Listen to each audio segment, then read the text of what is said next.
TEDAŞ'tan iş yerime bir hafta önce geldiler. TEDAŞ'tan elemanlar geldiler. Sayacımı okudular. Yanlış girdiler sayaca. Düzelt bu yanlışını. Şimdi bana diyor ki git TEDAŞ'a git, ondan sonra Mardin'e git. TEDAŞ'a gittik, müdür beyle rica ettik, dedik sizin elemanınız yani yanlış girmiş dedik. Düzeltin dedik. Adam diyor ki müdür diyor saati dışarı çıkarmadan biz bunu düzeltmeyeceğiz. Öyle diyorlar. Yanlış okuduysa düzeltecek. Bunda kaçak yok, bir şey yok. Gelsin burada baksınlar.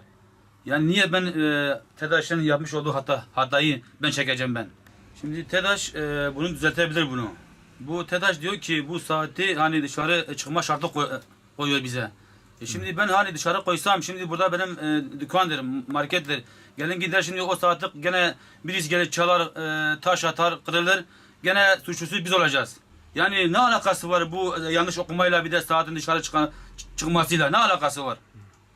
Bunu hem Cumhurbaşkanıma sesleniyorum, Başbakanıma, Enerji Bakanıma sesleniyorum. Bu yanlışın düzeltmesini istiyorum ve bu mağduriyetimin de giderilmesini istiyorum acil bir şekilde.